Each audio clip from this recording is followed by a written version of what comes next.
ఓం శ్రీ గురుభ్యో నమః. ఓం శ్రీకృష్ణ పరబ్రహ్మణే నమః.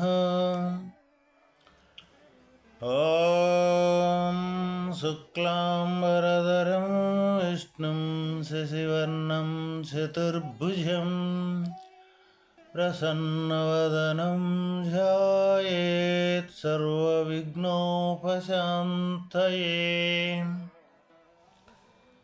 శ్రీ భగవద్గీత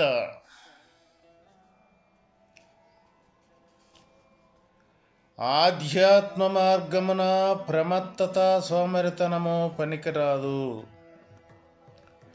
ఆయువు యొక్క క్షణము గడిచిపోయినచో తిరిగి ఎన్ని కోట్లు రత్నములు వెచ్చించినను అది మరలా లభించదు. కావున దాని వ్యర్థముగా గడపక ఇంద్రియ జయము ద్వారా ఆత్మాన్వేషణమును గావింపవలెను.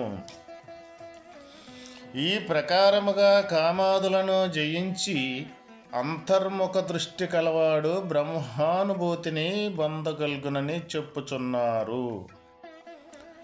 యోంత సుఖోంతరారామా సదాంతర్జ్యోతిరేవయః సయోగీ బ్రహ్మ నిర్వాణం బ్రహ్మభూతోది గచ్చతి. ఎవడు లోన ఆత్మయందే సుఖించుచు ఆత్మయందే క్రీడించుచు ఆత్మయందే ప్రకాశము గలవాడయ్యుండునో అట్టి యోగి బ్రహ్మస్వరూపుడై బ్రహ్మ సాక్షాత్కారమును మోక్షమును పొందును. బ్రహ్మ సాక్షాత్కారమును బ్రహ్మానందమును ఎవడు పొందగలడో ఈ శ్లోకమున వివరించబడుచున్నది. సర్వోన్నతముకు బ్రహ్మ నిర్వాణ స్థితిని ప్రయత్నముచే సర్వులను పొందగలరు. ఆ ప్రయత్నమేమి అనగా బాహ్య సుఖముల నిచ్చగింప దృష్టిని అభ్యంతరమునకు మరలించి ఆత్మసుఖమునే అన్వేషించుట. ఇంద్రియార్థములందు క్రీడింపక ఆత్మయందే రమించుట అనగా ఇంద్రియములను మనస్సును విషయాదులపైకి భోగ విలాసములపైకి పరిగెడనీయక అరికట్టి వివేక వైరాగ్యాదుల సేవాననే స్వస్వరూపాత్మయందు స్థాపితమనర్చుటయే ఎగును. ఇక్కడ బ్రహ్మ సాక్షాత్కారమును బ్రహ్మానందమును ఎవరు పొందగలరో ఈ శ్లోకమున వివరింపబడుచున్నది. సర్వోన్నతమగు అంటే అన్నింటిలో కల్లా ఉన్నతమైనది ఏదైతే ఉందో అదే ఇక్కడ బ్రహ్మ నిర్వాణ స్థితి. ఈ సర్వం అన్నింటికన్నా మనం అనుభవించేయి, మనం చూసేయి ప్రతి ఒక్కటి అన్నింటిలో కన్నా ఉన్నతమైనది ఏది అంటే బ్రహ్మస్థితి. ఆ బ్రహ్మస్థితిని ప్రయత్నమసే సర్వులను కూడా పొందవచ్చు. ఇక్కడ ఒకరో ఇద్దరో అని కాదు, అది ఏ ఒక్కరి సొత్తో కాదు. ప్రతి ఒక్కరూ కూడా ఆ దానికి సంబంధించిన ప్రయత్నం ఏదైతే ఉందో ఆ ప్రయత్నం చేసి ఆ ప్రయత్నం ద్వారా అటువంటి బ్రహ్మ నిర్వాణ స్థితిని తప్పనిసరిగా పొందవచ్చు. ఆ ప్రయత్నం ఏమిటంటే ఏ బాహ్య ఈ దేహానికి సంబంధించిన ఏ బాహ్య సుఖములైతే ఉండయో ఆ సుఖాల వెమ్మటే పరిగెడకుండా ఈ దృష్టిని మరలించి తన అంతర్ముఖం వైపు మరలించితే ఆ అంతర్ముఖంలోనే నిరంతరం అన్వేషించితే చాలు. ఇది ఒక్కటే మనం చేయగలిగిన యొక్క పని. ఇదే మనం కనీసం సర్వులం ప్రతి ఒక్కరం కూడా ఎందుకు పొందవచ్చు అని ఇక్కడ మనకు చెబుతూ ఉన్నారు అంటే ఇది ఎక్కడో మనకు అలివిగాని పని, అలివిగాని యొక్క విషయము, అలివిగాని తత్వం కాదు ఇది. ఎవరికి వాళ్ళే కానీ ప్రశ్న వేసుకుంటే ఎవరికి వాళ్ళదే ఇది. ఎందుకు ఎవరికి వాళ్ళదంటే ఇది సృష్టి యొక్క రహస్యాన్ని తెలుసుకునే తత్వం. అంటే సృష్టికి మూలమైన స్వరూపం ఏంటిది, సృష్టికి ఆధారమైన స్వరూపం ఏంటిది, ఏ ఆధారంతో ఈ సృష్టి స్థితి లయాలు జరుగుతూ ఉన్నవి అని తెలుసుకునే విషయం అన్నమాట. మరి అయితే ఇక్కడ మనం సృష్టింపబడలేదా? ప్రతి ఒక్కరం కూడా సృష్టింపబడ్డాం కదా. మరి అటువంటిప్పుడు సృష్టింపబడ్డప్పుడు ఆ సృష్టి యొక్క రహస్యం ఏంటిదంటే మనకు తెలిసేది ఏంటిదంటే మన తల్లిదండ్రుల ద్వారా మనం సృష్టింపబడ్డామన్నదే తెలుసుద్దు. కానీ వాస్తవం అసలు సృష్టికి మూలమైన స్వరూపం ఏదో మనకు గోచరం కాదు. అందువల్ల ఆ సృష్టికి మూలమైన వస్తువు సృష్టి యొక్క రహస్యాన్ని తెలుసుకునేదన్నమాట. అయితే ఆ సృష్టి యొక్క రహస్యాన్ని తెలుసుకునేదానికి సంబంధించిన విషయానికి, అటువంటి మార్గానికి అడ్డుగా ఉండేది ఏదైతే ఉందో దాన్ని తొలగించుకుంటే చాలు. మరి అదే ఆ సృష్టి యొక్క రహస్యాన్ని తెలుసుకోవాలి అంటే మన జ్ఞానం ఏదైతే ఉందో ఈ జ్ఞానం బయట ప్రపంచం అంటే ఈ దేహానికి సంబంధించిన ప్రపంచం ఏదైతే ఉన్నదో దాని మీద విరక్తి కలిగితే తప్ప ఈ అంతర్ముఖం అనే దానికి పొందేదానికి వీలు పడదు. ఎందుకంటే మనం ఒక పని చేసేటప్పుడు రెండో పని చెయ్యాలి అంటే వీలు కాని పని. ఈ పని అయిపోతేనే ఈ పనిని కాదనకుండా అయిపోయినాకే మళ్ళీ ఇంకో పని చేయగలుగుతాం. అదేవిధంగా మనం దృష్టి పెట్టి చేయాలి అన్నప్పుడు దేని మీదైతే మన దృష్టి ఉంటుందో అదే మనకి గోచరిస్తూ ఉంటుంది. దానికి సంబంధించిన వివరాలే మనకు అర్థమవుతూ ఉంటుంటాయి అన్నమాట.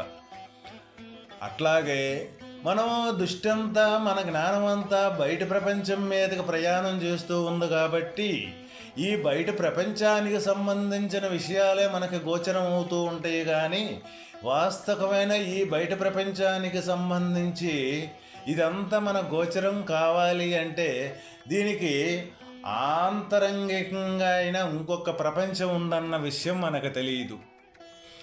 ఆ ఆంతరంగికంగా ఉండే ప్రపంచం ఏంటిదంటే ఈ జ్ఞానానికి సంబంధించిన ప్రపంచం.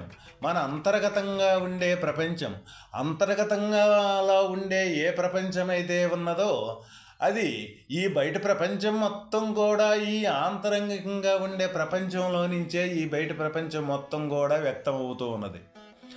ఈ ఆంతరంగికంగా ఉండే ప్రపంచం అవ్యక్తం, అది కనపడకుండా ఉండే యొక్క స్వరూపం అన్నమాట. అయితే ఈ కనపడేది ఎక్కడి నుంచి తయారవుతుంది? ఇప్పుడు మనకి శబ్దం అనేది బయటకు వస్తుంది. శబ్దం బయటకు వచ్చినాకే మనకు వ్యక్తమై బయటకు వచ్చింది. వ్యక్తమై బయటకు వచ్చిందే మనకు కనపడింది. కానీ ఈ వ్యక్తమై బయటకు వచ్చిన దానికి లోన అవ్యక్తంగా ఉండే శక్తి అనేది ఈ వాక్కు ద్వారా మాట్లాడి బయటికి వెలువడితే కదా మనకు గోచరం అవుతూ ఉన్నది.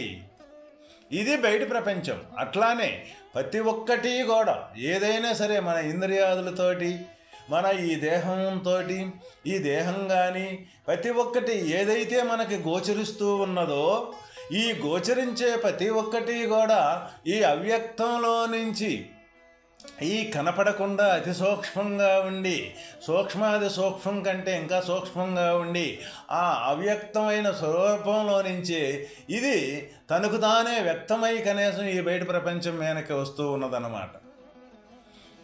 అప్పుడు మనం ఎక్కడుంటున్నాము? వాస్తవం ఏంటిదంటే ఇది వ్యక్తమయ్యేదానికి కారణం అవ్యక్తం. మరి మనం అవ్యక్తాన్ని మరిచాము.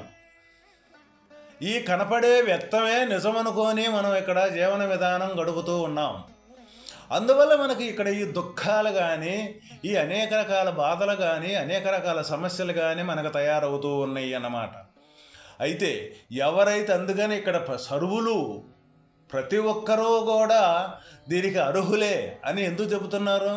ఎక్కడికో పోయి ఏదో తీసుకొచ్చుకునేదే కాదు, తనలో ఉన్న నుంచి ఎక్కడి నుంచి ఈ సృష్టి మూలం ఉంది, ఈ సృష్టి యొక్క మూలం నుంచే ఏ తీరికి సృష్టింపబడుతూ ఉన్నది అని ఎవరైతే అది తెలుసుకోవాలి, ఎవరైతే ఆ సృష్టి రహస్యానికి పొందాలి చూడాలి అని అనుకుంటారో వాళ్ళు ఈ బయట ప్రపంచం మీదకి వచ్చిన దాని మీద విరక్తి భావం అనేది ఎప్పుడైతే మనకి కలుగుద్దో అప్పుడే మనం ఇక ఈ ఎక్కడి నుంచి ఇది తయారవుతుందని మన ఆత్మయందు మన అంతర్గతంగా దృష్టిని మళ్లించేదానికి మనకు చాలా ఈజీగా ఉంటుంది. అప్పుడు ఎప్పుడైతే మనకి అంతరంగంగా మన దృష్టిని మరలించామో ఆ అంతరంగంగా మళ్ళీ ఎక్కడి నుంచి అయితే ఈ సృష్టి విధానం మొత్తం బయటికి వస్తూ ఉన్నదో అప్పుడు అక్కడ ఆంతరంగంగా ఉండే ప్రతి ఒక్క విషయం కూడా అది ఏ విధంగా ఉంటుందంటే ఎక్కడికెక్కడికే తయారై అక్కడికక్కడికే కనీసం విలీనమైపోతూ ఉంటుంది అన్నమాట. అప్పుడు ఈ తయారై విలీనమైపోయేదాన్ని సృష్టి మొత్తాన్ని జ్ఞానం ఎప్పుడైతే ఆత్మస్వరూపం మిగిలి అక్కడ అంతరంగికంగా జరిగే ప్రతిక్రియను కూడా మిగిలి చూసే యొక్క ఆత్మస్వరూపమే అక్కడ ఉంటుంది. కాబట్టి ఆ స్వరూపమే తానై తనలో జరిగే ప్రతి క్రియని ఆంతరంగికంగా జరిగే ప్రతి క్రియని ప్రతి కదలికని తను మిగిలి చూస్తూ ఉంటాడు. కాబట్టి అసుంటప్పుడు ఏది కూడా తను బంధకరంగా ఏది కూడా అక్కడ చెయ్యలేదు. ఎందుకు చేయలేదు అంటే వాస్తవమైన ఆత్మ యొక్క స్థితి ఎటువంటి దేనికి అంటేది కాదు, అది ఒకదానికి అంటేది కాదు, ఒకదాన్ని పట్టుకునేది కాదు, ఒకదాన్ని పట్టుకోనిది కాదు. ఎటువంటి స్వరూపం అంటే దేనితోటి సంబంధం లేనిది, అంతా తనయ్యే ఉన్నది. దేనితోటి సంబంధం ఉండదు కానీ మొత్తం తనయ్యే ఉంటుంది. అంటే అంతా తానే ఏమీ లేనిది. ఇటువంటిది ఆత్మస్వరూపము అంటే. అటువంటి స్వరూపం తానైనప్పుడు ఇక తనకు ఉండేదేంటిది? ఇక ఈ ఇంద్రియాదులతోటి ఈ బయట ప్రపంచంతో చేసే ప్రతి ఒక్క కార్యకలాపాలన్నీ కూడా ఇవి కూడా తనను బంధకరంగా చేయు. అయితే ఈ ఉంటాయి. ఏ విధంగా ఉంటాయి? ఆభాస రూపకంగా ఉంటాయి. ఆభాస అంటే అదే ఏమి లేని వస్తువే ఈ ఏమి లేనిగా ఉంటాయి. ఈ కూడా ఏమి లేనిగా ఉంటాయి. అక్కడి నుంచి కేసే ప్రతి కదలికలు. ఇప్పుడు మనం ఏం చేస్తూ ఉన్నాము? ఇదంతా ఉన్నది ఇదే నిజము, ఇదే జీవితం, ఇదే శాశ్వతం అనేది మనం ఇక్కడ లంపకం తగులుకోనున్నాం కదా. ఈ ప్రపంచానికి మొత్తానికి లంపకంగా తగులుకోనున్నాం కదా. అక్కడ అంతరంగికంగా పోయి ఎప్పుడైతే ఆత్మస్వరూపమే తానయ్యి ఆత్మస్వరూపంలో తను చేరిపోతాడో అప్పుడు అక్కడ ఏ లేని స్వరూపంతో ఇది మొత్తం కూడా లేనిదానిగా, లేని స్వరూపంలో నుంచి వచ్చేది ఏదైతుందో ఇది కూడా లేనిదే అవుతుంది. అసలు ఏమీ లేనప్పుడు ఎట్లా తన్ని బంధం అనేది ఎక్కడ తగులుకుంటానికి ఆస్కారం ఉంటుంది? ఏ విధంగా కూడా ఆస్కారం ఉండేదానికి లేదు. ఏది బంధకరంగా ఏది బంధనంగా తగులుకోదు. బంధం మనకు లేనప్పుడు మనం ఎప్పుడు కూడా హాయిగానే ఉంటాడు. ఎప్పుడు పూర్ణమైన ఆనందాన్ని తృప్తినే పొందుతుంటాడు. ఇక్కడ బంధం ఎప్పుడవుతుంది? ఎప్పుడైతే అది ఒకటి ఉన్నది అని అనుకున్న కాడి నుంచి ఇక్కడ బంధం తయారవుతూ ఉన్నది. ఆ ఉన్నదానికి సంబంధించిన విషయాలు ఏవైతే ఉన్నాయో దానికి సంబంధించిన మొత్తం బంధం తనకు తయారవుతూ ఉన్నది.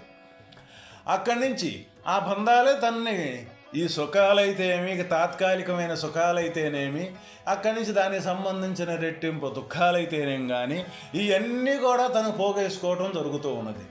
అందువల్ల ఈ బంధంలో నుంచి విడిపడి వాస్తవమైన తన దృష్టిని అంతర్ముఖంగా మరలాలి అన్నప్పుడు ఈ బహిర్ముఖం తత్వం ఏదైతే ఉందో, ఈ బహిరంగంగా కనపడే ఏ దృశ్యరూపకమైతే ఉన్నదో ఈ దృశ్యరూపకానికి సంబంధించిన విరక్తి, ఇది నిజం కాదు, ఇది మోసం చేస్తూ ఉంది మనల్ని, ప్రతి ఒక్కరిని కూడా ఇది మోసం చేస్తూ ఉంది. కనపడే దృశ్యరూపకం నిజం ఎక్కడికెక్కడికే నిజమైన చూపెడుతూ ఉన్నది. ఇది నిజం కాదు. ఇది కొద్దిసేపు ఇంతకు ముందు లేనిది ఇప్పుడు కనపడుద్ది, మళ్ళీ కొంచెం సేపు ఉండాక లేకుండా పోతూ ఉన్నది. అందువల్ల ఇది ఎప్పుడు కూడా తలుకు వెలుగులల్లే మెరుపు లేకుండా పోయే తలుకు వెలుగులతో సంబంధించిన ఈ జీవితమే కానీ ఇది వాస్తవమైన నిజం కాదు. ఈ తలుకు వెలుగులకి ఆధారమైంది ఏదో ఒక నిజమైన వస్తువు లేకపోతే ఈ అబద్ధం అనేది ఎక్కడ ఉండదు. ఆ వస్తువు యొక్క ఆధారంతో ఇది ఉన్నది అని ఎవరైతే విచారణ ద్వారా ఆ విచారణతోటి ఇది ఎప్పుడు కూడా నిజం కాదని నిర్ధారణ చేసుకొని ఆ నిజం వైపు మరలాలి అన్నప్పుడు ఎక్కడి నుంచి అయితే ఇది వస్తుందో ఆ దృష్టిని తన అంతర్ముఖంగా మరలించినప్పుడు ఆ అంతర్ముఖంగా సూక్ష్మరూపంగా ఉండే ఏ మనసు అయితే ఉన్నదో ఆ మనసు యొక్క చేష్టలే ఈ మొత్తం కూడా బయట ప్రపంచం మీదకి వచ్చాయి. అప్పుడు ఎప్పుడైతే ఈ మనసు యొక్క వికల్పన సంకల్పనతోటి బయట ప్రపంచం మీద కొత్తయన్ని తను ఎప్పుడైతే గుర్తెరిగాడో అప్పుడు ఈ బయట వచ్చేదానికి ఈ బయట ప్రపంచం తయారయ్యేదానికి ముందు కారణం ఏదైతే ఉందో దీనికి పుట్టుగా లోన ఈ మనసు ప్రపంచం. అయితే ఈ బయటిదట్టయితే అబద్ధమైందో లేకుండా పోకుండా దీనితో కూడుకున్న ఈ మనసు ప్రపంచం అంతర్గతంగా ఉండే ఈ మనకు ప్రపంచం కూడా అబద్ధమే. ఎందుకంటే అక్కడి నుంచే మూలమై ఇక్కడికి వస్తాం. ఇప్పుడు అది నిజమైతే ఇది కూడా నిజమై ఉండాలి కదా. అది ఎటువంటి పరిస్థితులు ఇది నిజంగా ఉంటుందా. అందువల్ల ఎక్కడ ఏ అబద్ధం కాడి నుంచి అయితే ఈ బయటకు వస్తుందో ఆ వచ్చే కాడి నుంచి అది అబద్ధమే, ఈ బయటకు వచ్చేది కూడా ఇది అబద్ధమే. ఈ రెండు అబద్ధాలే, ఏది నిజం కాదు. అంతర్ప్రపంచం అబద్ధమే, బయట ప్రపంచం అబద్ధమే.